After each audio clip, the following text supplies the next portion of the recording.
cell phone. This is the best I can do. Don't know. Hold on a second. Let me see if I can see the live chat. I cannot. That's awesome. This is terrible.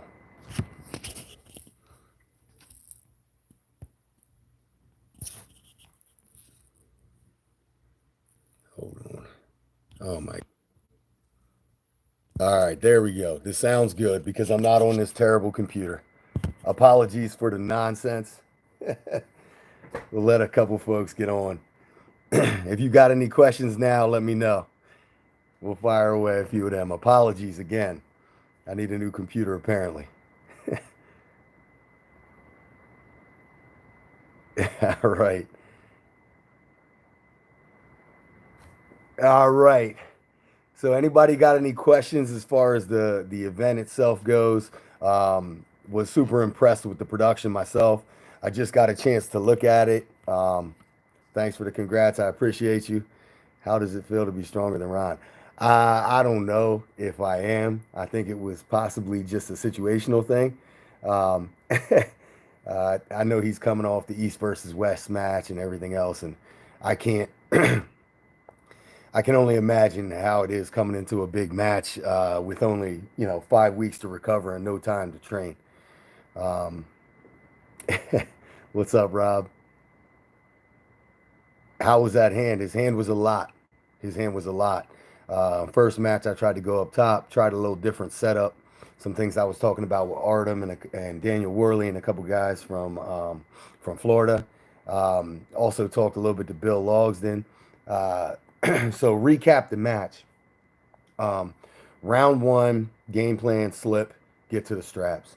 In my mind, the only way for me to keep his hand flat was going to be in the straps, based on the strap setup. And I wasn't totally committed as to what strap setup I wanted. I knew from practicing with Ron that I definitely didn't want in my normal knuckles high post. What's up, Luke? Thanks for joining, Luke Polsher. Appreciate you, man. It was awesome hanging out. Thanks for the congrats. I appreciate you guys. Yeah, so I kind of abandoned I abandoned my normal setup because I learned in practice with Ron that his hand up top is just too much. Hey James, what's going on? Sorry for the snafus. What do you think about Pradeep's criticism that your shoulders were not adjusted? Um, yeah, we can talk about that too. What's up, Carl? Thank you. I appreciate you. Yeah, so the shoulder square thing. First off, that's I think a lot of that had to do with the angle, depending on which side of the table, and you could see that I was pushing my other shoulder in. We did use Arm Wars rules, so definitely was going to be a little bit looser. What's up, Adam? What's up, brother? Um, so rule set was a little bit looser. Think the idea was to see pins, and keep things moving. Not just you. He said none of the matches. Yeah, I know. I don't know, man. It's Arm Wars rule set, and in my opinion, in order to make the sport more user or like watcher friendly or fan friendly, we need to have things a little bit looser. If things are too tight and you see too many matches end with no pins, I think then it gets a little hairy. So, in my opinion, for entertainment's sake, the rules need to be a little bit looser. But again, just my opinion. So, I mean, it's all, I guess it all depends on what your personal opinion is on how things should be run. But I believe that in order to make the sport mainstream, I think it's less about rigid rules and more about watchability. If things aren't watchable, it's going to be tough for people to want to join in. So, I mean, it's a tricky balance there, you know. So it's kind of a catch 22. What's up, Warren? Hey, Chuck. Sorry for the nonsense with the audio in the past few. Um, but yeah, I mean, as far as like squaring shoulders up and being like very like too like um over picky about like small elbows and things of that nature, I don't think that is something that most fans really want to see. We don't want to see matches in. I mean, I just go back to like the Rustam and and um, I'm drawing a blank. Tim Bresnan match where we wound up seeing 6 rounds and we saw no pins. So to me, that's the last thing I want to see. Now, that's, you take that with a grain of salt because I think there definitely needs to be solidity as far as enforcing the rules. If you don't enforce rules, there's always gonna then there's always gonna be people exploiting them. So I think you got to find a happy medium. But back to what we were talking about with the match with Ron, round one. I knew the minute I closed my hand that I wasn't going to be able to roll him. I know his wrist is mega. I felt it in practice before. So the low hand top roll, keep his wrist flat, did not bode well. So immediately I kind of dropped underneath. So went back to that normal supination thing, and I felt the stop at the bottom. So like I was like, I think I was able to hold him off a little bit there and keep my own wrist flat. So it made me think like, man, I think I can, I think I have an angle to maybe stop it if I get a little deeper in, get a little bit more of them. Sammy B, thank you for the super chat. Just so you know, any super chats are going back into not Winter Blast, but see Winter Blast. You guys got it on my mind, but it's going to go back into Keystone. So I'm not going to be keeping any of that money. We'll put it right back into the next tournament. So thank you so much. I appreciate that. Sammy B said, much love and blessings. What can an average size hand arm length do with these huge mitts and long arms floating around these days? Cut weight? Nah, man, I don't know. I don't know. I don't think you have to. I don't think you have to cut weight, man. And I don't think like an average size hand or arm length is really going to stop you from doing anything in this sport specific. So really, it's just about strengthening it up. Like big hand doesn't mean strong hand. So I think there's a balance where if you strengthen your hand, Marcio Barboza is a great example. He has a short arm and a small hand. Even in relationship to mine, it's probably a little bit smaller, but man, is it strong. That shelving pressure is unbelievable. So, I mean, it's strengthen it up, find your lane. If you have a short arm, it makes hooking easier, but it doesn't mean that you can't top roll. So I think, just train it up. Don't worry about cutting weight if you're new, for sure. Like, I think that's a big mistake that I made early on. Once you figure out where your best weight is, then kind of stick to it and get as strong as you can there. Trevor, congrats on the win. PA represent. Yes, sir, man. Yes, sir. After that match, you said you realized after John you needed more down pressure. Yeah. So when John stopped me down there with all that pronation, every time I went sideways, my wrist flattened out. I realized I needed more supinated rotation down. So that was a big focal point for my training for Ron. That and a few other things, I mean, because I had like 3 different approaches to how to pull them, I was going to use whichever one got me the first stop or the first win.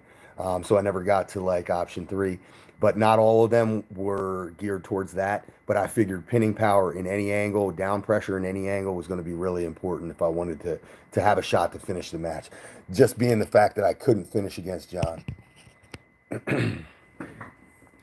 So yeah, so back to round one. When I couldn't finish, but I felt the stop kind of down towards the bottom. I felt that there was a lane to get in a little bit deeper. Knew I needed to strap a little bit tighter. Knew I needed to commit shoulder a little bit more. So as far as my shoulder being in, I don't think it ever passed my hand in any way, shape, or form, but I wanted it to as much as I could. So as much as the referees were going to allow me to get away with, I was going to take. Definitely, after I got the first stop in round two, I felt like there was an opportunity to potentially have some success. Ron was really savvy when it came to me back pressuring and pulling back. If you watch a couple of those rounds, he drove me off the back of the pad, which is unbelievably savvy in the moment. The minute I surged to kind of pin, he drove me off the back, and I think that's kind of what happened at the pin in round two.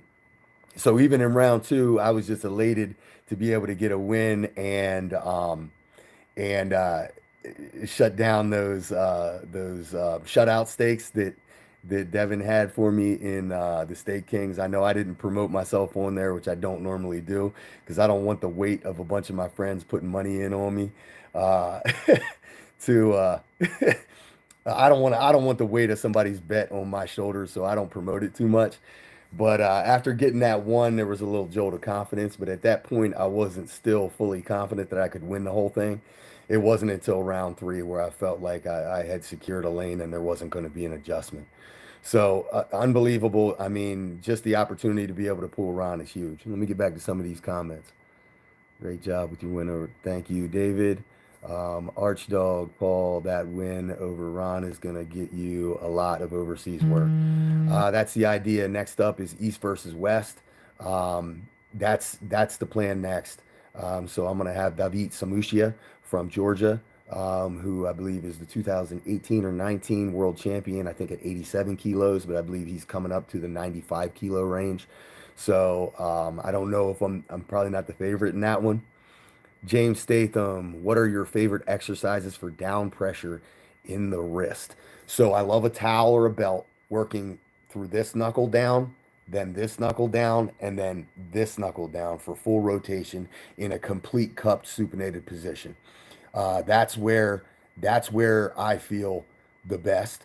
I also like probably the best tool is the cone-shaped hook finisher by Arm Assassin Strength Shop. The towel only allows you to work through your pinky.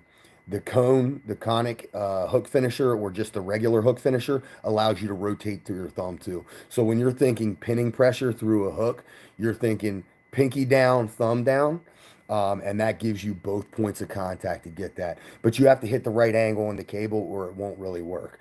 So I'll do it on the table. I'll work pinning pressure. Storm and I did. Dave Morocco and I did. Obviously, I worked with Justin on that. So that's get to that position and just hold it and grind down, which that's something I added that I haven't been doing for a while. Who's next? RVJ when he returns. Nah, David. I'm going East versus West, and then we'll see what else comes up. I know Neil had mentioned Arm Wars in the summer. We'll see. 98, did pulling Ron in the past in Morocco's give you an idea of what you had to do? Yeah, in a way, it kind of gave me an idea of what I shouldn't do, which was stay outside, but yet still being a meathead and a rockhead. I still wanted to go outside initially. So initially went outside and learned that lesson quick. I do think that I probably could have set up slightly different and maybe kept his wrist flat. But after feeling that slight stop down towards the bottom, I felt like that supinated side pressure was going to give me a little bit more. So yeah, let's recap some of the other matches. I got to shout out my boy Justin Bear for sure. Justin has been on a really righteous path lately. If you don't know Justin Bear slash Trapzilla, we got started right around the same time. Um, and he reached out to me when I was a couple months in. I think he had already communicated with Tim Lewis. So we kind of got started right around the same time. And Justin is really the one, he and his brother Holden are the ones who we got together with and we created Lethal Arms. As not only we started off as a team and then we started into a brand and we created Lethal Arms apparel. Justin then spun that off to Lethal Arms supplements, which he still sells. So if you're interested in pre-workout or any of that good stuff, you can always reach out to him. But Justin had some struggles during the past couple years with staying consistent with the sport of arm wrestling. For about 4 years, he was on again, off again. He was ranked in the 220s. I believe he got as high as top 10 left arm. And then due to inactivity, he fell off. Recently had a super match with Tim Lewis where he beat him in that same position, which is Tim's sticky spot down in that hook. It was a grinder. You can see that on this page if you go to Arm Wars or not Arm Wars, but Call Out Wars and look up Justin Bear versus Tim Lewis. That's on this channel. But yeah, that was kind of his comeback match, and he's been extremely consistent ever since. And when I got the call from Michael Todd, I asked if he was doing an undercard, and if I said I got a guy with a left arm he's gonna give you wars. So he mentioned Russ Schrader, Russ was ranked number 12 left hand in 242. Justin's a little bit bigger now. So, I mean, I can't say enough about Justin. I mean, what a war. Same stuff. Stop the match deep in the hook, right at the pad. If you didn't see the undercard, I thought that was mega entertaining. Obviously, I'm biased because it's the training partner. But yeah, huge win. 3-1. Russ flashed him one time.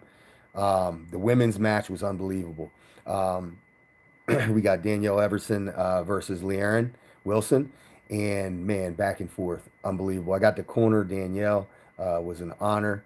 Unfortunately, she didn't get the win on that day, but man, it went back and forth. It was 3-2 right arm, I believe, and I forget what the left arm finished, but what an event overall.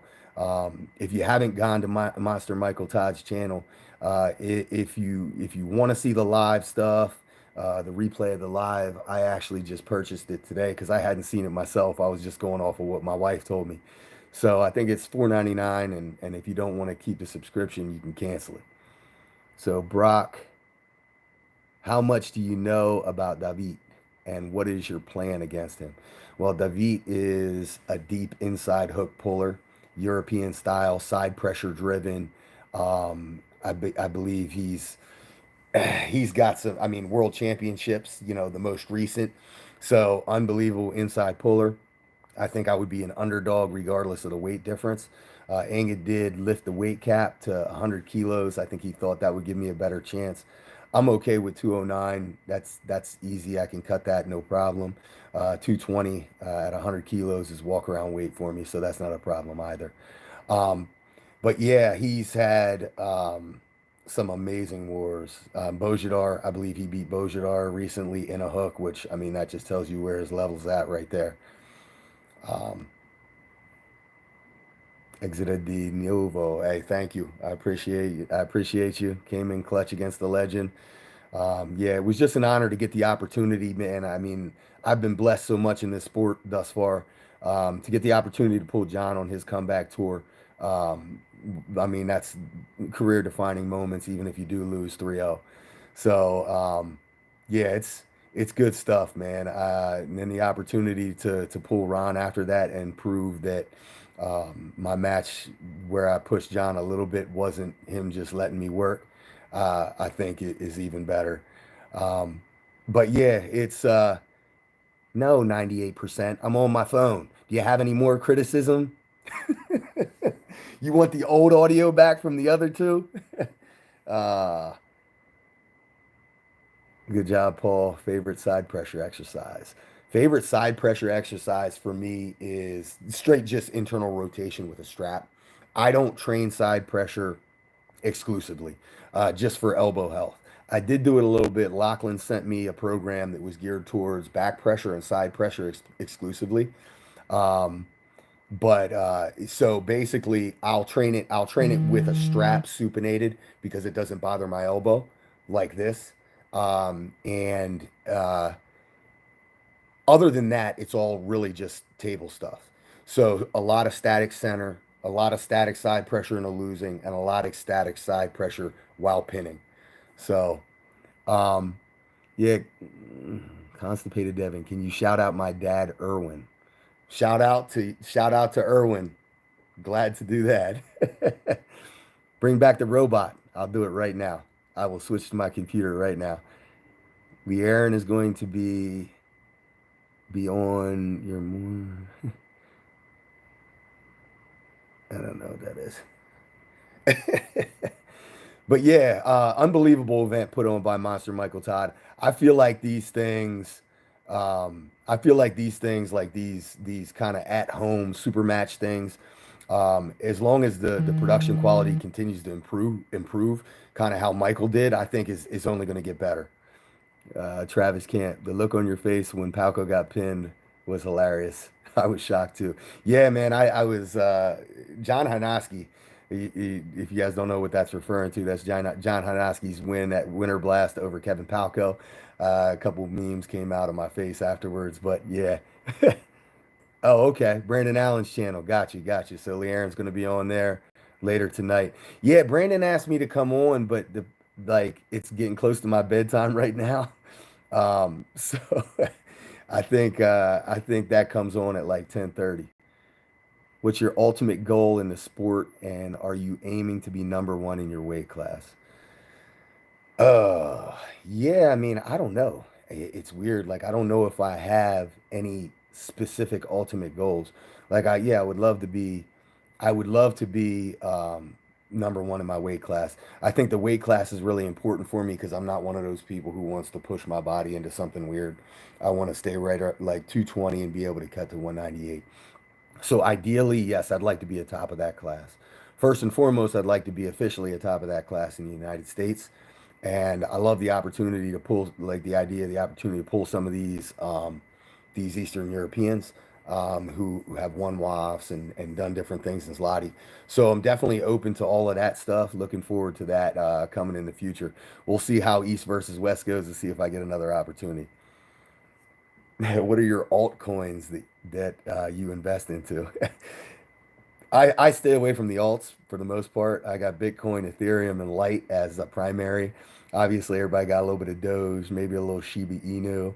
I got a couple HNT miners. I'm hoping that's gonna pop. We'll see. So yeah, those are the only alts really.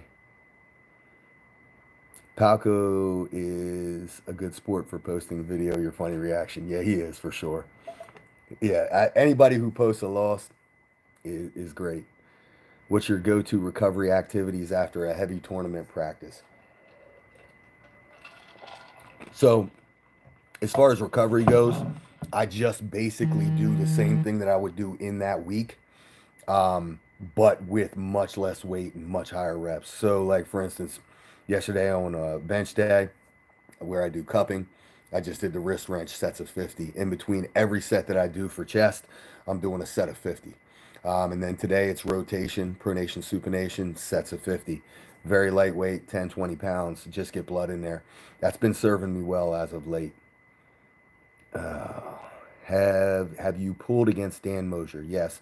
Uh, I beat Dan Mosier 2-1 in the Arnolds in 2018. Have not pulled against him since. I know he's progressed quite a bit. A lot of people seem to want to see that match as well. So that was actually slated to be my opponent for this Monster Michael Todd event. But Dan was booked, and the next option was Wayne Withers, and I think he was unavailable as well. So I got Ron, which I wasn't super excited about early because I thought I had better chances against the other two, but turned out to be okay. Jamie Sheldon, what's up, brother? Thank you, I appreciate you. Are you going to Erie on 416? If my schedule can swing it, I have not been able to confirm that date yet with work and some things that I got going on here back home, some other business endeavors I got. So we'll see. That'll probably be a game time decision. But I've been to Trojan Wars the past 2 years, I believe. So if I can make it, I love to support. That's Bart Wood's event. It's to support his son's football team. Always love a good cause. If I can't make it, I'll be sure to send my entry fees regardless. So, any questions about the match or anything else that transpired this weekend? I think my match will be released on Monster Michael Todd's channel. I know he wants to promote it through a YouTube video. So the YouTube, or not YouTube video, but the Facebook videos. He was explaining to me the algorithm on Facebook is much better for reaching non-arm wrestlers. So once that match comes out, I'll go ahead and share it on Facebook, and we'll try and maximize the exposure of the sport to non-arm wrestlers. James, who's your dream Arm Wars matchup? Subscribe to Lethal Arms and Arm Wars. Yeah, first off, guys, if you're not checking out this Arm Wars content, you've lost it because this is absolutely the best production that we've seen since WAL. Potentially better. The athlete build up, the athlete backstories are unbelievable. The edits are unbelievable. James does an incredible job. So make sure you get over to Arm Wars on YouTube, Arm Wars channel. Incredible content. My dream Arm Wars matchup, left and right. I don't know. Somebody who wants to go inside left arm, and someone a little bit more versatile on the right. The last thing I want to do is have a boring Arm Wars match. So it really comes down to who who can match up stylistically. Left arm, I want to go inside though. So you tell me who I should pull. Did you watch Tan's video on having a plan going in since it was last minute? Ron's video? No, I did not. Do you think Travis' son has a chance to get drafted? Travis's son will get drafted. If he doesn't get drafted, he'll be picked up as a free agent for sure. Exia De Novio, super chat, arm wrestling exercises. Thank you for the super chat. We'll put that to this upcoming Keystone State Championship. Cable off table versus general arm wrestling exercises, curls, hammers, wrist curls, pronation, etc. Okay. I use a cable mainly without it. I have a table at the gym. I mainly use it freestanding where my elbow floats. Only because I don't like to be pinned to the table unless I'm doing some form of pivoting exercise where I need that pad to work off of. So for me, pronation, I love pronation just with a strap off the ground. I also do it from an arm wrestling position with an art arm hand, because I like the feel of a hand, or with a towel that I can ball up. Supination I do with a towel or that art arm hand as well.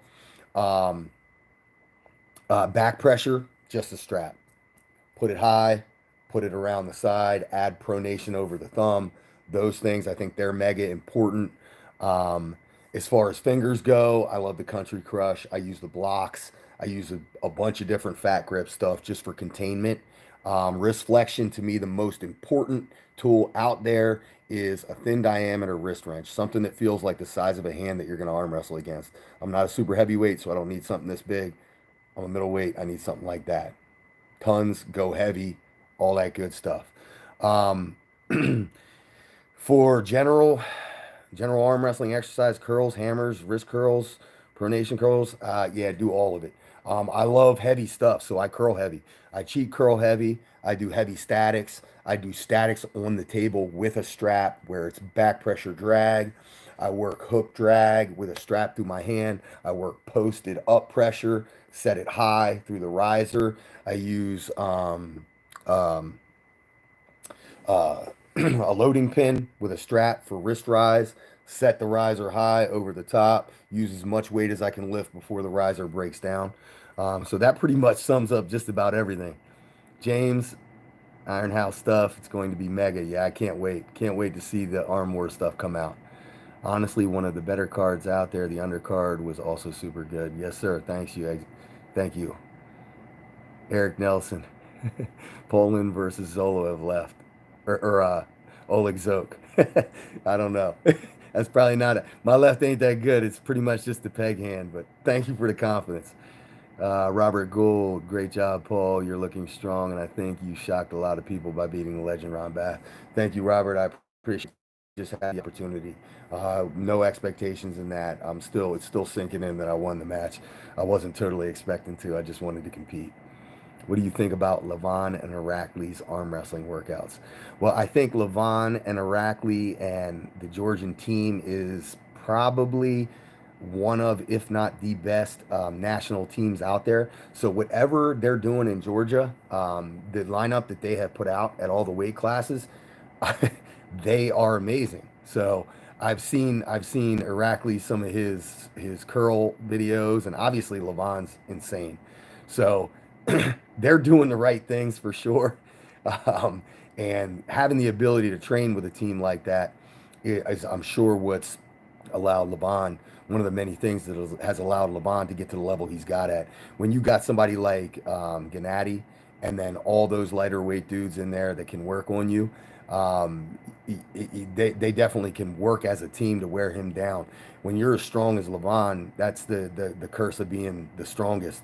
Sometimes you don't get a workout. So I don't think that they have that to deal with over there in Georgia. So they got an unbelievable setup.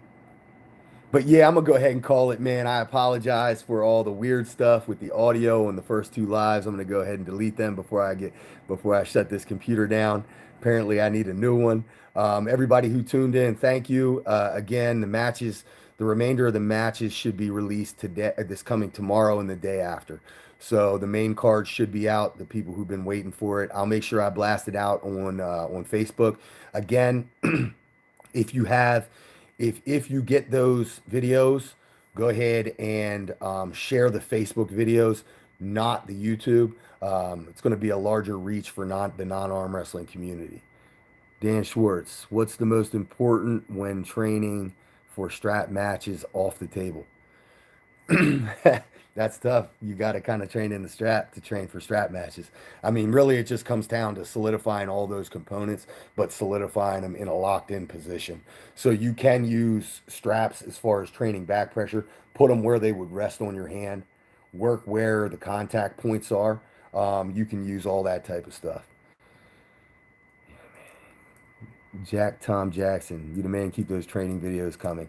Yeah, I need to do some, man. I've been lazy. I've been just at the gym training and working, and I haven't like not wanted to bring a camera to distract me. So apologies. I'll get on some of that stuff. Justin's been talking about it, so we'll probably do some.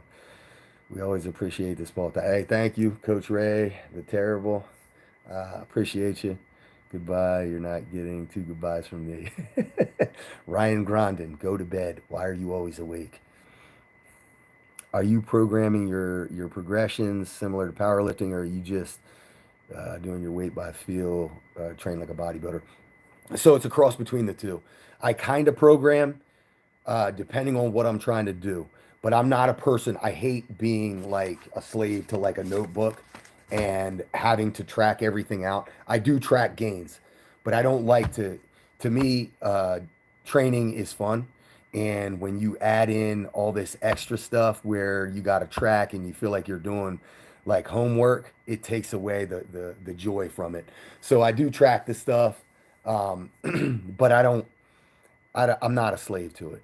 So I do program and I do follow programs. Like I said, I did follow Lachlan Adair's program, and it did help. I did like it, but I'm more of a train by feel. I have structure, but I kind of morph it as I go. To me, that's been the most beneficial.